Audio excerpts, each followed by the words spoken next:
Hello प्यारे बच्चों, आप सभी का बिहार क्लासेस के इस हिंदी की दुनिया में स्वागत है। उम्मीद करते हैं कि आप सभी बहुत अच्छे होंगे और एग्जाम की तैयारी में बहुत अच्छे से लगे होंगे। तो आज हम लोग लेके आए हैं करेस कोर्स का चौथा क्लास में चौथा चैप्टर को पढ़ने वाले हैं। किसके बारे में?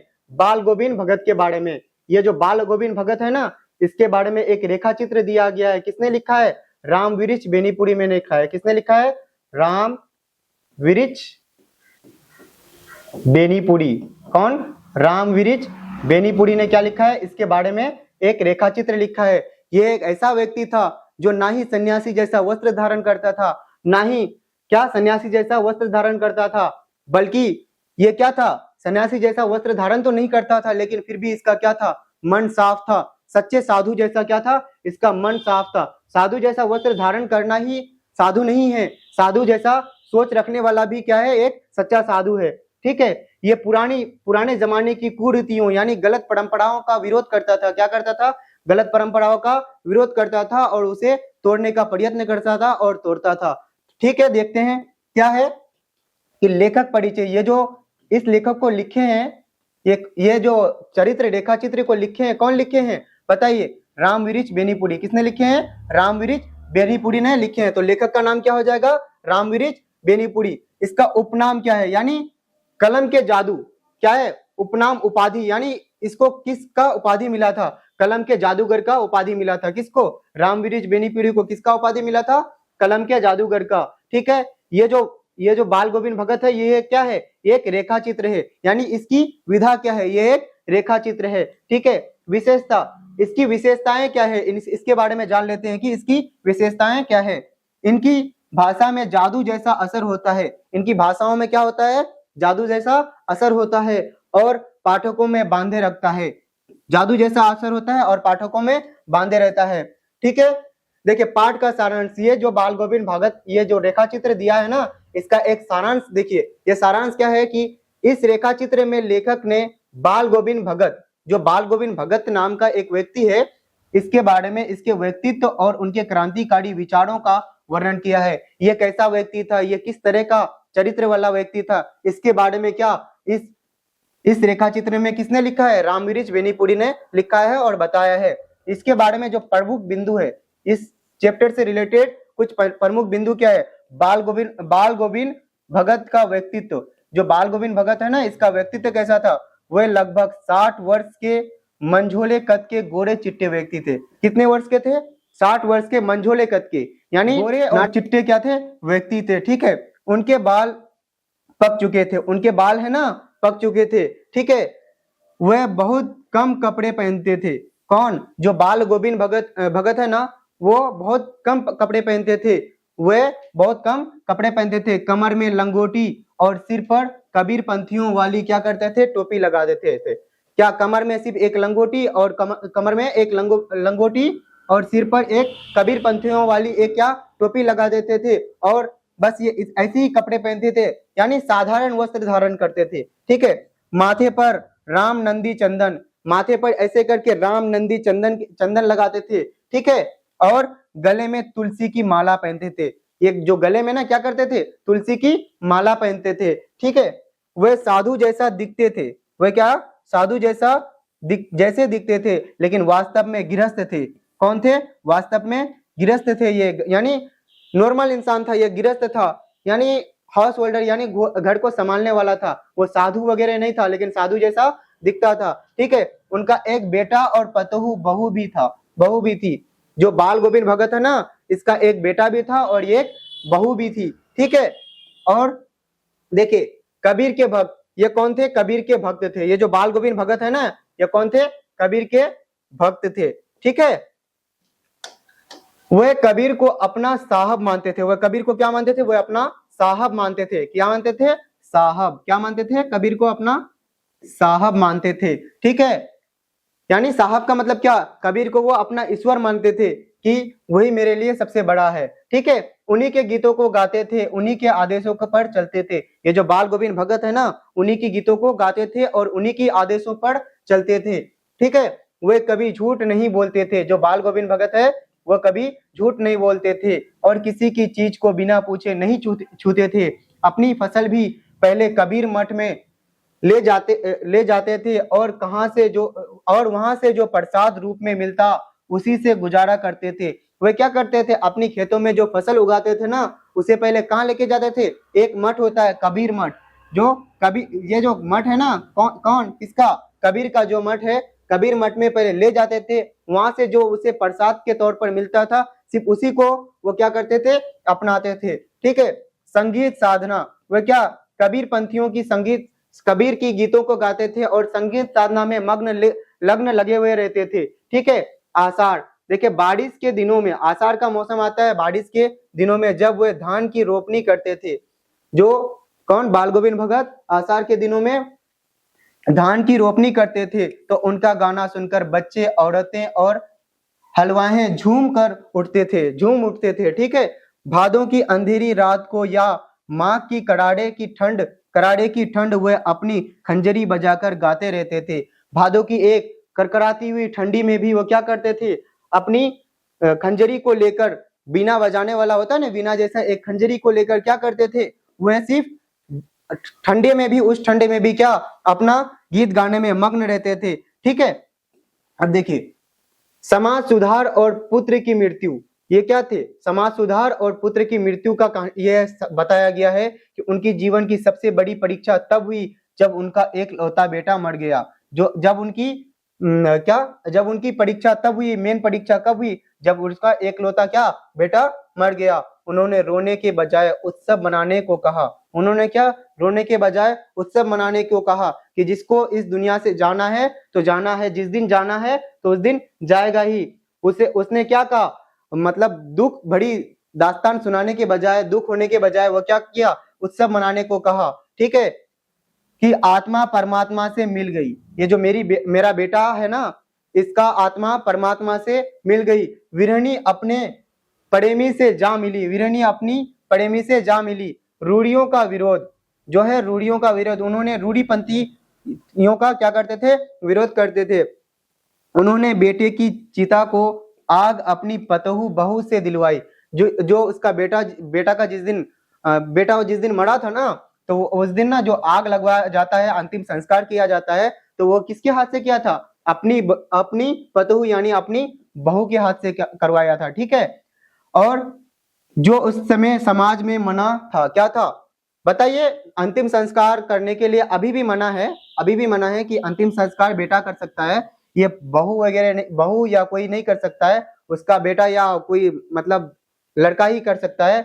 लेकिन उसकी अपनी बहू को क्या किए थे, वो अपनी बहू को अंतिम संस्कार दिलवाया था, अंतिम संस्कार करवाया था। ठीक है। विवाह का समर्थन, यानी वो जो विधवा हो गई थी, उसका बेटा मरने के बाद उसकी बहू तो विधवा हो गई थी ना, तो वो क्या, अपनी बहू को क्या करते थे कि तुम कहीं और विवाह कर लो, दूसरी जगह अपनी बहू के लिए रिश्ता खोजने लगा था। ठीक है।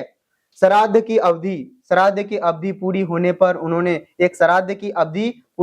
उन्होंने पतों के भाई को बुलाकर, जो पतों है उसका भाई यानी उसकी बहू का जो भाई है, उसे साथ भेज दिया, उसके साथ बुलाकर उसके साथ क्या किया, भेज दिया अपनी बहू को, और आदेश दिया कि इसकी दूसरी शादी करवा देना। और आदेश क्या दिया कि मेरी बहू की दूसरी जगह शादी करवा देना, क्योंकि अभी इसकी उम्र बहुत कम है। मेरा बेटा तो मर गया, जिसको मरना था वो मर गया, लेकिन ये इसका उम्र बहुत कम है, इसका दूसरे जगह क्या करना, शादी दिला देना।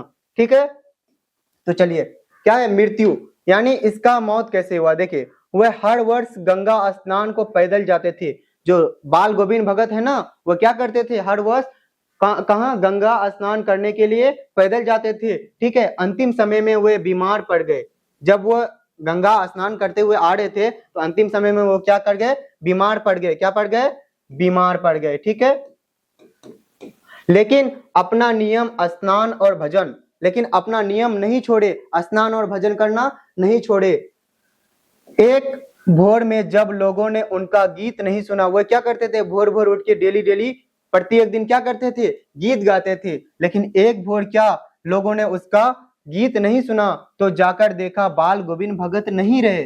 जाकर देखा तो बाल गोविंद भगत की मृत्यु हो गई है, वो नहीं रहे। सिर्फ क्या रहे, उनका शरीर पड़ा था। क्या था, सिर्फ उसका शरीर पड़ा हुआ था। ठीक है। अब देखिए, पाठ का मूल संदेश, ये जो पाठ दिया हुआ है ना बाल गोविंद भगत के बारे में, ये जो रेखा चित्र है इसका मूल क्या है, एक संदेश है। क्या है कि ये पाठ सिखाता है कि साधु, ये क्या संदेश देता है कि वह साधु नहीं जो सिर्फ गेरुआ वस्त्र पहने, यानी जो साधु वाला वस्त्र पहने तो वही सिर्फ साधु नहीं कहलाते हैं। घर छोड़ दे, गेरुआ वस्त्र पहने और घर छोड़ दे, वही साधु नहीं, बल्कि साधु वह जिसका क्या आचरण पवित्र हो, यानी चाल चलन हर चीज तौर तरीका क्या हो, पवित्र हो। ठीक है, और जो समाज की गलत परंपराओं को तोड़ने का साहस रखता हो, जो समाज की गलत परंपराओं का तोड़ने का क्या साहस रखता हो, वो साधु कहलाता है। साधु वो नहीं कहलाता है जो वस्त्र धारण कर लिया साधु वाला और घर छोड़ करके बोला कि मैं साधु बन गया हूँ, सन्यासी बन गया हूँ, घर छोड़ देता हूँ, वो साधु नहीं कहलाता है। साधु वो कहलाता है जिसका आचरण पवित्र हो, यानी जिसका मन पवित्र हो, सच्चे मन से मान ले कि मैं साधु हूं। ठीक है, अब देखिए जो ये बाल गोविंद भगत के बारे में जो बातें है मैंने आज हम लोग ने पढ़ा, तो इस रेखा चित्र से इंपोर्टेंट कुछ बातें दी हुई है, इसको पढ़ते हैं। क्या है, बाल गोविंद भगत कबीर को साहब मानते थे। बाल गोविंद भगत किसको साहब मानते थे, कबीर को साहब मानते थे। बेटे की मृत्यु पर उन्होंने पतोहू से आग दिलवाई। जब बेटे की मृत्यु होगी उसकी बेटे की, तो उन्होंने अपनी पतोहू यानी अपनी बहू से क्या आग दिलवाई, यानी अंतिम संस्कार अपने पतोहू से करवाई। ठीक है, उन्होंने पतोहू को दूसरी शादी करने का भी आदेश दिया। उन्होंने क्या कहा कि मेरा बेटा तो मर गया, तुम दूसरी शादी कर लो। वे गिरस्थ होते हुए भी साधु थे, वे गिरस्थ होते हुए भी क्या थे, बाल गोविंद भगत साधु थे। ठीक है, अब देखिए अब क्या इसका एमसीक्यू लगाते हैं। ठीक है, बाल गोविंद भगत पाठ के लेखक कौन है, जो बाल गोविंद भगत है इस पाठ के लेखक कौन है, तो कौन है, प्रेमचंद्र, रामविरिच बेनीपुरी या फणीश्वर नाथ रेणु या शिव पूजन, कौन है, रामविरिच बेनीपुरी कौन। चलो देखते हैं बाल गोविंद भगत साहित्य की कौन सी विधा है। जो ये बाल गोविंद भगत है ना, तो इसकी साहित्य की कौन सी विधा है, क्या ये कहानी है, निबंध है, रेखा चित्र है या जीवनी है, क्या है, ये बाल गोविंद भगत के रेखा चित्र, ये क्या है, रेखा चित्र है, यानी क्या उसके जीवन के बारे में बताया गया है, उसकी जीवन के बारे में बताया गया है कि वह कैसा व्यक्तित्व का इंसान था, वह क्या था, उसके बारे में बताया गया है। ठीक है, तो ये क्या थे, रेखा चित्र थे। ठीक है, अब देखिए बाल गोविंद भगत की उम्र क्या थी, ये जो 50 वर्ष से अधिक थे, 60 वर्ष से या 40 वर्ष के या 70 वर्ष के, बाल गोविंद भगत क्या थे, 60 वर्ष से ऊपर थे या क्या थे, बताइए, ये क्या थे, 60 वर्ष से ऊपर थे। जो बाल गोविंद भगत है ना, इसकी उम्र 60 वर्ष से भी अधिक थी। लगभग कितना वर्ष थी, देखिए कितना वर्ष थी लगभग इसका, ये लगभग कितने थे, 60 वर्ष के थे, यानी 60 वर्ष के कुछ ज्यादा थे, 60। तो बाल गोविंद भगत का उम्र कितना था, 60 वर्ष से ऊपर था, 60 वर्ष से भी अधिक था। ठीक है, अब देखिए अगला क्वेश्चन क्या है, बाल गोविंद भगत का कद कैसा था। जो ये बाल गोविंद भगत है ना, इसका कद कैसा था, ये कितना लंबा था, ये क्या नाटा था, लंबा था, मंझोला कद का था या बहुत छोटा था, ये कौन था, मंझोला कद का था, ना ही खूब ज्यादा लंबा था ना ही खूब ज्यादा नाटा था, ये क्या था, मंझोला कद का था। ठीक है, अब देखिए बाल गोविंद भगत माथे पर कैसा टीका लगाते थे। जो माथे पर वो टीका लगाते थे ना, कैसा टीका लगाते थे, लाल चंदन का, रामानंदी चंदन का, भभूत का या हल्दी का, ये कैसा टीका लगाते थे, ये रामनंदी चंदन लगाते थे। क्या लगाते थे, रामनंदी चंदन लगाते थे। ठीक है, अब देखिए बाल गोविंद भगत गले में कैसी माला पहनते थे। जो वो गले में एक माला पहनते थे ना, उस माला का नाम क्या है, कैसी माला पहनते थे, वो रुद्राक्ष की माला पहनते थे, तुलसी की जड़ों की, मोतियों की या सोने की, कैसी माला पहनते थे, वे तुलसी की जड़ों की माला पहनते थे। तो क्या हो जाएगा, ऑप्शन नंबर बी।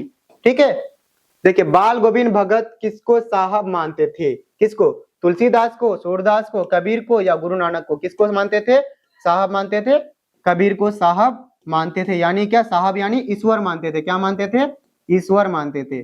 ठीक है, अब देखिए बाल गोविंद भगत के गांव से नदी कितनी दूर थी। एक नदी थी ना, बाल गोविंद भगत के गांव से कितनी दूर थी, ये थी लगभग कितनी दूर, 2 मील दूर थी। कितना मील, 2 मील दूर थी। तो क्या हो जाएगा, ऑप्शन नंबर बी। ठीक है, अब देखिए बाल गोविंद क्या है, बाल गोविंद भगत पेशे से क्या था, उसका काम क्या था, वो पेशे से क्या था, वो क्या था, पेशे से एक गिरस्थ था, यानी किसान था वो। ठीक है, साधु नहीं था, साधु जैसा उसका क्या था, आचरण था। तो क्या हो जाएगा ऑप्शन नंबर सी। ठीक है, अब देखिए, खेती बाड़ी करते परिवार रखते भी बाल गोविंद भगत क्या थे? वे क्या थे? वे थे एक क्या थे? साधु थे। खेती बाड़ी करते थे, वे गिरस्थ थे, लेकिन गिरस्थ होने के बाद भी उसका आचरण क्या था? एक साधु जैसा क्या था उसका आचरण था।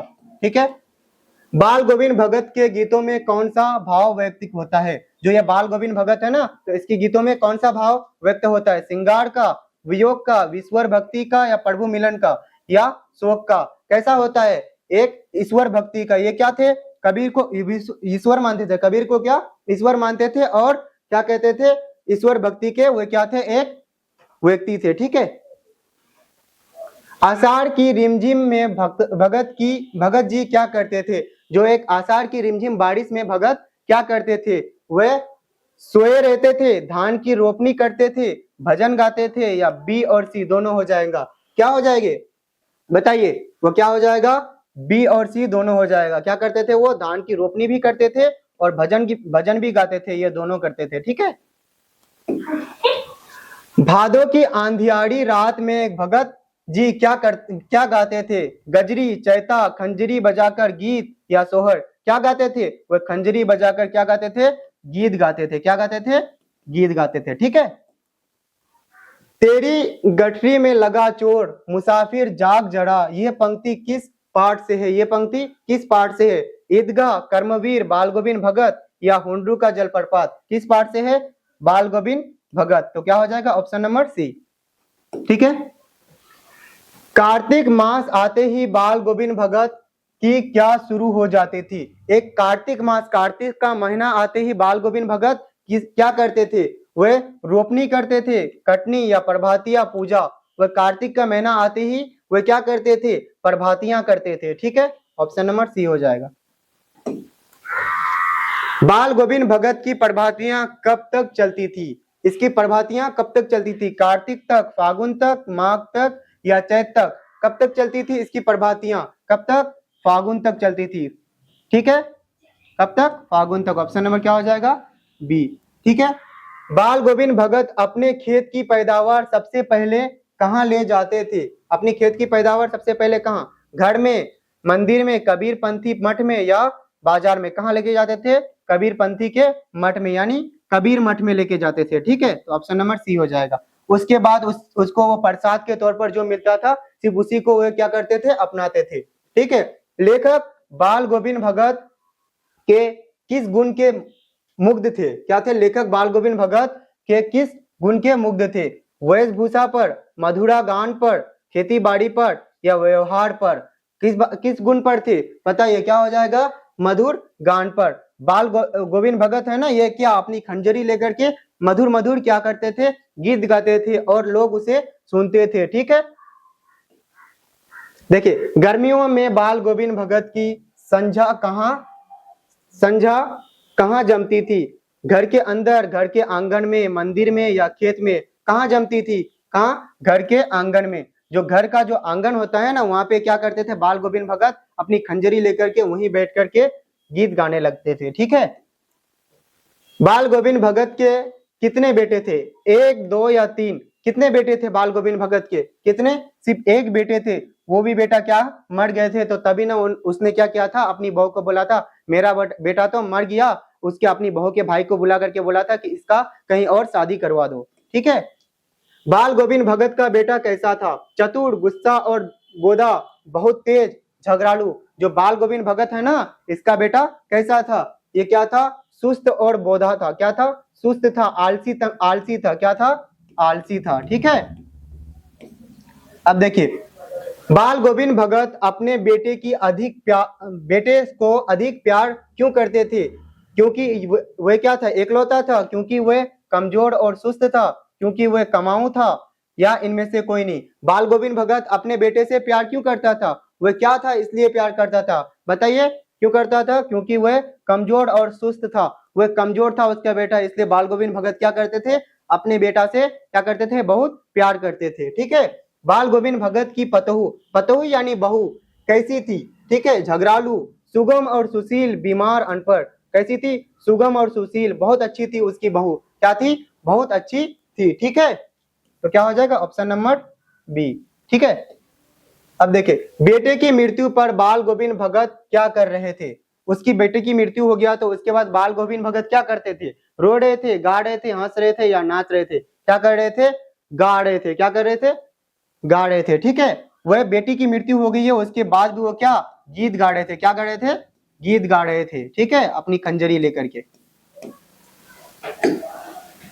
बेटे के मरने पर भगत जी ने सबको कहाँ लिटाया, पलंग पर, आंगन में, चटाई पर, शमशान पर, घर के बाहर, कहाँ लिटाया, चलो बताइए क्या कहाँ लिटाया था, कहाँ पे लिटाया था, आंगन में, चटाई पर, कहाँ पर, आंगन में, चटाई पर क्या लिटाया था, अपनी बेटे के सबको। ठीक है, सब के ऊपर क्या डाला गया था, जो सब है ना उसके ऊपर क्या डाला था, लाल कपड़ा, सफेद कपड़ा, पीला कपड़ा या रेशमी कपड़ा, कैसा कपड़ा उस सब के ऊपर डाला गया था, कैसा कपड़ा डाला गया था, सफेद कपड़ा, कैसा कपड़ा, सफेद कपड़ा किसमें डाला गया था, सबके ऊपर। ठीक है, सबके पास क्या जलाकर रखा गया था, अगरबत्ती, चिराग, मोमबत्ती या अलाव, क्या जला करके रखा गया था, क्या जला करके रखा गया था, चिराग जला करके रखा गया था, किसके पास, सबके पास। यानी सब हम लोग क्या, हम लोग अभी बोलते हैं ना अपने जगह में लाश, उसी को क्या कहते हैं, सब कहते हैं। बाल गोविंद भगत ने अपनी पतोहू को रोने के बदले क्या करने को कहा, क्या करने को कहा,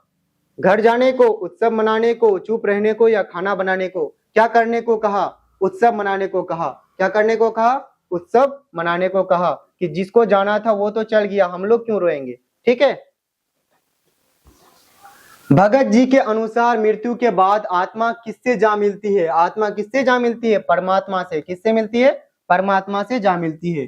ठीक है, बाल गोविंद भगत ने बाल गोविंद भगत ने बेटे का दाह संस्कार किसके हाथों से करवाया, किसके हाथों से, अपनी पतोहू यानी अपनी बहू के हाथों से करवाया था, किसके हाथों से, अपनी बहू के हाथों से। ठीक है, श्राद्ध की अवधि पूरी होने पर भगत जी ने पतोहू के किसको बुलाया था, पतोहू के किसको बुलाया था, भाई को, और भाई को बुला करके कहा था कि अपनी बहन को यानी मेरी बहू को लेके जाओ और उसका कहीं और शादी करवा दो, क्योंकि क्या था, उसका उम्र बहुत कम था। ठीक है, उसका उम्र बहुत कम था। ठीक है, इसलिए क्या बोला था, उसका कहीं और शादी करवा दो। ठीक है, बाल गोविंद भगत पतोहू के भाई से क्या आदेश देता था, यही आदेश देता था कि इसकी दूसरी शादी करा देना, इसकी दूसरी शादी करा देना, इसे घर ले जाओ, ये दोनों आदेश देते थे। ठीक है, इसे घर ले जाओ और इसकी दूसरी शादी करा देना, तो ए और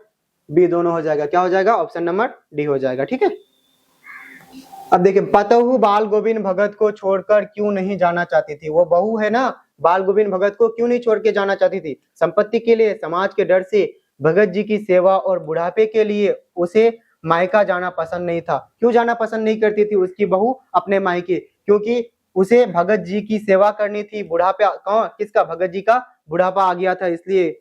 ठीक है, बाल गोविंद भगत ने पतोहू को घर से निकालने के लिए क्या दलील दी, मैं घर छोड़ दूंगा, तू नहीं गई तो मैं इस घर को छोड़ चलूंगा, क्या आदेश दिया था, बताइए क्या आदेश दी थी, कि तू नहीं गई तो मैं इस घर को छोड़ चलूंगा, इसलिए तुम इस घर से चली जाओ और दूसरी शादी कर लो। ठीक है, बाल गोविंद भगत हर वर्ष कहाँ स्नान करने जाते थे, कहाँ पे जाते थे, गंगा में क्या करते थे, वह स्नान करने जाते थे। ठीक है, गंगा स्नान के लिए बाल गोविंद भगत घर से कितनी दूर जाते थे, कितनी दूर जाते थे गंगा स्नान के लिए बाल गोविंद भगत, कितनी दूर जाते थे, 30 कोस दूर जाते थे, कितनी कोस, 30 कोस दूर जाते थे। ठीक है, गंगा स्नान को जाते समय वे क्या खाते थे, रास्ते में मांगकर क्या खाते थे, बताइए क्या खाते थे, वे खाते थे घर से खाकर चलते थे और घर पर ही लौटकर खाते थे। वह जो रास्ते में गंगा स्नान करने के लिए जाते थे ना, तो उस समय में रास्ते में वो क्या करते थे, कुछ नहीं खाते थे, वह घर से ही खा करके जाते थे, फिर वापस घर में ही लौटकर खाते थे। ठीक है, बाल गोविंद भगत किस वाद्य यंत्र को बजाते थे, बाल गोविंद भगत है तो ये किस वाद्य यंत्र को बजाते थे, ये क्या बजाते थे, खंजरी बजाते थे। एक खंजरी बजा करके वो क्या करते थे, गीत गाते थे। ठीक है, क्या गाते थे, गीत गाते थे। रामविरिच बेनीपुरी का जन्म किस जिले में हुआ था, रामविरिच बेनीपुरी है ना, इसका जन्म किस जिले में हुआ था, मुजफ्फरपुर जिले में, कहा हुआ था, मुजफ्फरपुर जिले में। ठीक है, बाल गोविंद भगत की मृत्यु का क्या कारण था? जो बाल गोविंद भगत है ना, इसका मृत्यु यानी मौत हुआ था, तो इसका कारण क्या था? मौत का कारण क्या था? दुर्घटना, हैजा, बीमारी और उपवास और सांप काटना। क्या था? बीमारी और उपवास। वह क्या करते थे? उपवास करते थे और बीमारी भी रहते थे, ठीक है, इसलिए वो उसकी क्या होगी? मृत्यु हो गई, ठीक है। मरने के दिन भी बाल गोविंद भगत ने क्या किया था? मरने के दिन भी बाल गोविंद भगत ने क्या किया था? खेत जोता था, गीत गाए थे, दवाई खाई थी या रोया था? क्या किए थे? गीत गाए थे। अपनी खंजरी को लेकर के क्या मरने के दिन भी गीत गाए थे, ठीक है। भोर में लोगों ने गीत नहीं सुना, जाकर देखा तो क्या कर रहा था? भोर में लोगों ने देखा जाकर तो भगत जी सो रहे थे, बाल गोविंद भगत जी नहीं रहे। भगत जी बीमार थे, भगत जी कहीं चले गए थे, क्या वह नहीं रहे? यानी उसका क्या हो गया था? मृत्यु हो गया था, ठीक है। बाल गोविंद भगत के संगीत को लेखक ने क्या कहा? शोर, जादू, उपदेश या भजन? क्या कहा? जादू कहा। क्या कहा? जादू कहा, ठीक है। कलम का जादूगर किसे कहा जाता है? ये जो कलम है ना, इसका जादूगर किसे कहा जाता है? रामविरिच बेनीपुरी को क्या कहा जाता है?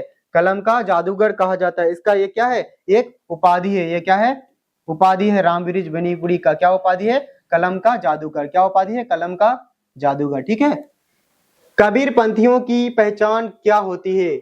बड़ी दाढ़ी, कनपट्टी टोपी, गेरुआ वस्त्र, हाथ में त्रिशूल। कबीर पंथियों की क्या पहचान होती है? बताइए। कबीर पंथियों की पहचान यही होती है कि कनपट्टी पर उसका क्या होता था?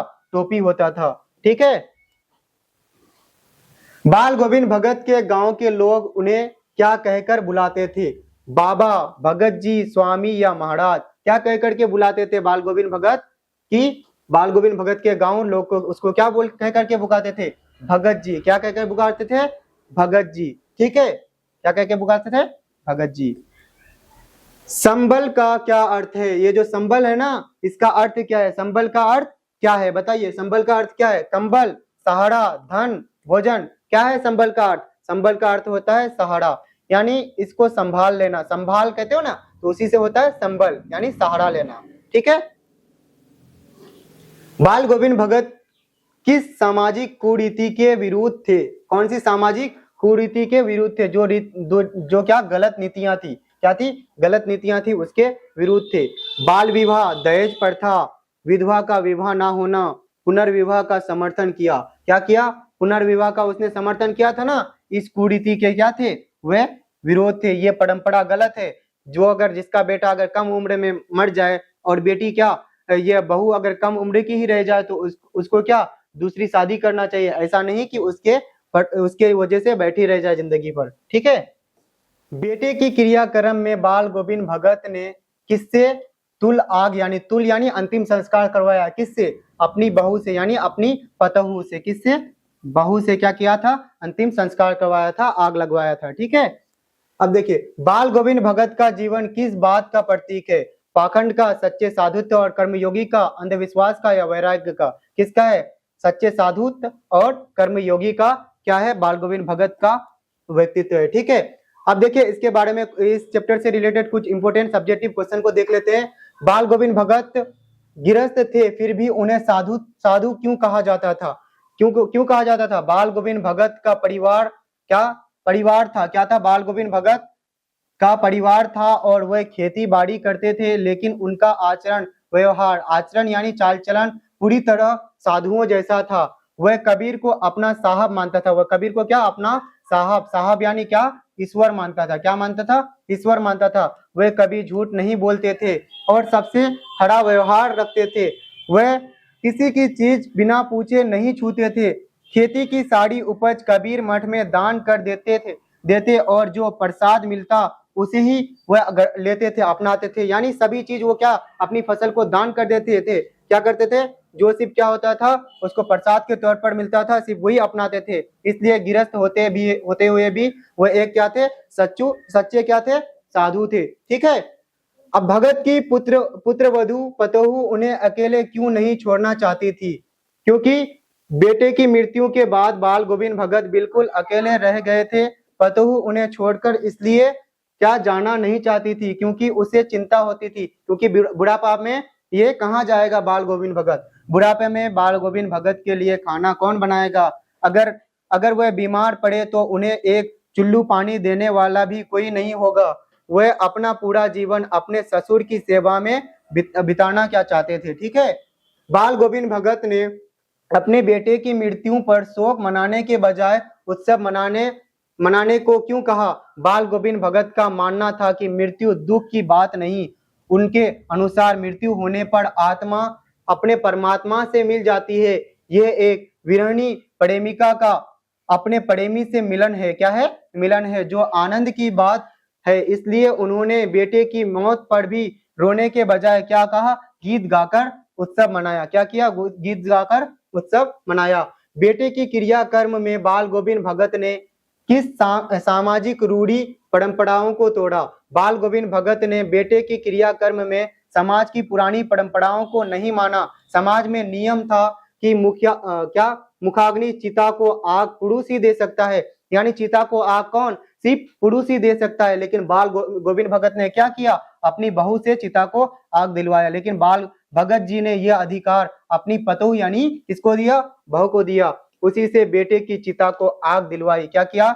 उसी से अपनी बेटे की चिता को आग दिलवाई। उन्होंने विवाह का भी समर्थन किया, यानी विधवा के बाद भी दूसरा विवाह कर सकता है। ठीक है, बाल गोविंद भगत की दिनचर्या लोगों के अचरज का कारण क्यों थी? बाल गोविंद भगत की दिनचर्या बहुत कठोर और अनुशासित थी। वह हर सुबह चाहे कराड़ी की ठंड हो 2 मील दूर नदी जाकर स्नान करते थे। लौटकर पोखर के ऊंचे भिंडे पर अपनी खंजरी बजाकर गाते थे। वृद्धावस्था में भी उनकी जवानी वाली स्फूर्ति थी, यानी जब बूढ़ा हो गया था तब भी उसका क्या था? जवानी जैसा फुर्तीला उसके अंदर था। ठीक है, नियम को देखकर लोग हैरान रह जाते थे। इसकी नियम को, इसकी रहन सहन को देखकर लोग क्या? हैरान यानी अचरज में रह जाते थे। ठीक है, तो ठीक है प्यारे बच्चों, आज ये चैप्टर कंप्लीट हुआ। तो अगली क्लास में हम लोग अगला चैप्टर को इसी तरह से summary plus subjective plus MCQ के साथ लेके आएंगे। तो ठीक है, आप लोगों से अलविदा लेते हैं। जय हिंद, जय भारत, जय बिहार।